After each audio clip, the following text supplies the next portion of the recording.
Exercise 6.4 question number 7, that is x squared minus 34x plus 289. This is same like previous question. इसमें आपके पास इन तीनों terms में से कुछ भी कॉमन नहीं है और हमें ये फर्स्ट टर्म से हिंट मिल रही है कि ये किसी भी चीज़ का परफेक्ट स्क्वायर फॉर्म लिखी हुई है. So this is the square of basically x square. और यहाँ पे अगर आप देखें बाकी दोनों टर्म्स को अगर आप देखें तो हमें ये अंदाज़ा हो रहा है कि 289 भी किसका परफेक्ट स्क्वायर है, दैट इज़ 17 का ये परफेक्ट स्क्वायर है. So we can write it as 17 squared. अब आपके पास ये टर्म आपके पास बन गई स्क्वायर की फॉर्म में, दोनों टर्म्स आ गई. अब अगर मिड टर्म अगर आप देखें दैट इज़ 34x. अगर हम फार्मूले में इसको एडजस्ट करते हैं, -2 a की जगह x लिख लेते हैं और b की जगह 17 लिख लेते हैं, तो क्या ये रिटर्न वापस 34x बन रहा है? येस, ये बन रहा है. So it's mean these are the factors of 34x. 34x के ये फैक्टर्स हैं. सो ये आपके पास कौन सी टाइप बन रही है? ये कुछ इस तरह का फार्मूला आपके पास बन रहा है, that is a minus B whole square is equal to, ये इस फॉर्म में लिखा हुआ है a square minus 2ab plus B square, और हम इसको कन्वर्ट करेंगे आप इस फॉर्म में. ठीक है, a की जगह हमारे पास यहाँ पे लिखा हुआ है x और b की जगह हमारे पास लिखा हुआ है 17. सो आपके पास ये क्या आ जाएगा? ये फार्मूला ओपन फॉर्म में है, इसको क्लोज करके लिखेंगे तो that is x minus 17 whole square. ये आपके पास सेम लाइक प्रीवियस क्वेश्चन है, लेकिन प्रीवियस क्वेश्चन में क्योंकि यहाँ पे पॉजिटिव साइन था तो यहाँ पॉजिटिव आया था. अब ये नेगेटिव का फार्मूला है तो यहाँ दरमियान में क्या आएगा? नेगेटिव आएगा. और ये दोनों आपके पास टू फैक्टर्स बन गए, that is x minus 17 and x minus 17 of given question. Now question number 14, that is 9 by 16 x squared plus xy plus 4 by 9 y squared. So rewrite the question in solution and look at the these three terms. There is nothing common in these three terms, but first and third term indicates that these two terms are the perfect square of something. So हम decide करेंगे ये किस चीज़ का square बन रहा है. अगर आप देखें 9 जो है वो 3 का स्क्वायर है और 16 जो है वो 4 का स्क्वायर है. So 3/4x and whole square. And last time को अगर आप देखें तो दैट इज़ 2 का स्क्वायर बन रहा है 4 एंड 9 स्क्वायर बन रहा है 3 का, and y as it is. So ये होल स्क्वायर किसका बन रहा है? 2/3y whole square. Now that is the square terms. आपके पास दो स्क्वायर टर्म्स आ गया. अब मिड टर्म को हम देखते हैं जो मिडल में टर्म है. 2 अगर हम फार्मूले का लगाएं, a की जगह हम 3/4x लगाएं और b की जगह हम 2/3y लगाएं. स्टूडेंट्स आपको ये एक ट्रिक बता रही हूँ कि आपके लिए इजी ये कैसे होंगे कि पहले आप a और b डिसाइड क्या करें कि वो क्या है, और फिर मिड टर्म में जाकर उसको एडजस्ट करें, तो ये आपके लिए बहुत ईजी हो जाएगा. अगर आप मिड टर्म को पहले एडजस्ट करने की कोशिश करेंगे तो आपके लिए थोड़ा सा प्रॉब्लम हो जाएगा. सो आपने ए की जगह यहाँ से जो ए आया हुआ था वो लिखा और बी की जगह यहाँ से उठा के बी की वैल्यू लिखी. अब अगर आप इसको देखें तो ये 3 से कैंसिल आउट हो जाता है, और ये 4 जो है वो यहाँ पे 2 आ जाएगा, ये इससे 1 आ जाएगा, and then 2 1s are 2 and 2 1s are 2.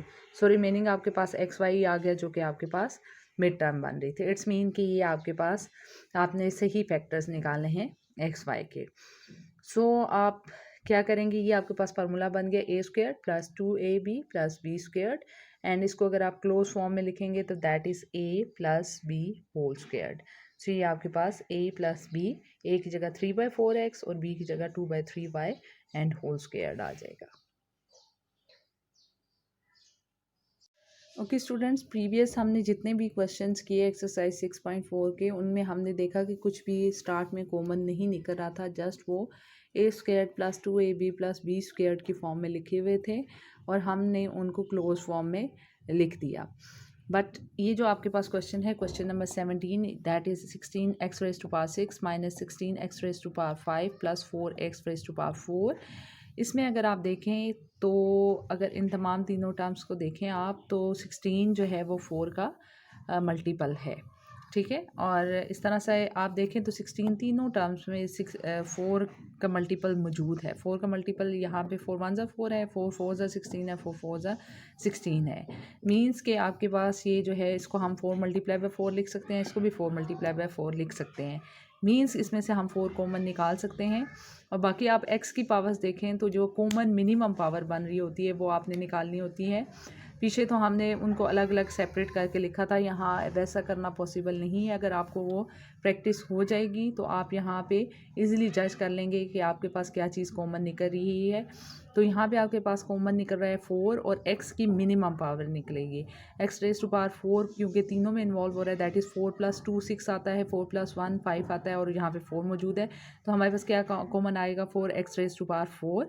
Remaining आपके पास अंदर क्या रह जाएगा, बिकॉज 4 4 से 16 होता है तो आपके पास 4 रह जाएगा और x 4 अगर बाहर चला गया, x रेज टू पावर 4 बाहर चला गया तो यहाँ x स्क्वायर्ड रह जाएगा।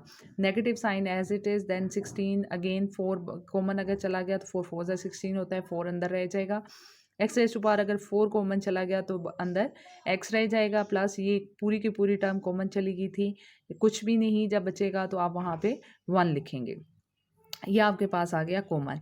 अब अगर आप अंदर वाले टर्म को देखें, अगर ये फर्दर फैक्टराइज ना हो तो ये आपका क्वेश्चन यहाँ तक फैक्टराइज हो जाएगा। बट इस अगर हम अंदर वाले एक्सप्रेशन को देखें तो ये फर्दर फैक्टराइज हो रहा है, बिकॉज अगर आप इसकी फर्स्ट टर्म देखें तो भी ये किसी चीज़ किसी नंबर का परफेक्ट स्क्वायर बन रहा है, और अगर लास्ट देखें तो ये भी 1 का परफेक्ट स्क्वायर बन रहा है। सो 2x स्क्वायर किसका परफेक्ट स्क्वायर बन रहा है, 2x होल स्क्वायर।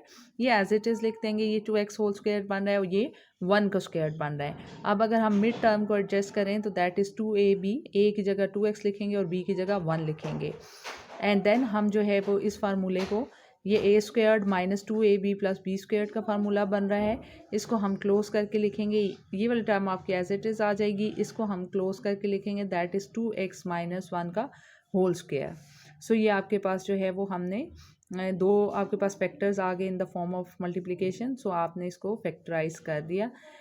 इसमें बेसिकली आपके पास 3 फैक्टर्स बने, that is 4x raise to power 4, 2x minus 1 एक दफ़ा and then 2x minus 1 second time. So ये आपके पास जो है वो क्वेश्चन फैक्टराइज हो गया। Home task for today is practice exercise 6.2 and 6.4 on your HA registers. And what is the mental math activity for today? This is the mental math activity and you have to solve it keenly. As you know that one of the tradition of City English school system is correction area. So while working आप अपने registers में correction area बनाया करें, उसका इस्तेमाल किया करें। जी students, उम्मीद करती हूँ कि आज का लेक्चर आपको बहुत अच्छी तरह से समझ आया होगा। छुट्टी की दुआ पढ़ लेते हैं आप। सुब्हानक अल्लाहुम्मा व बिहम्दिका अशहदु अल्ला इलाहा इल्ला अंता अस्तगफिरुका व अतूबु अलैक। ओके जी, टेक केयर ऑफ़ योरसेल्फ। अल्लाह हाफिज़। जी स्टूडेंट्स, उम्मीद करती हूँ कि आज का लेक्चर आपको बहुत अच्छी तरह से समझ आया होगा। छुट्टी की दुआ पढ़ लेते हैं आप। सुब्हानक अल्लाहुम्मा व बिहम्दिका अशहदु अल्ला इलाहा इल्ला अंता अस्तगफिरुका व अतूबु अलैक। ओके जी, टेक केयर ऑफ़ योरसेल्फ। अल्लाह हाफिज़।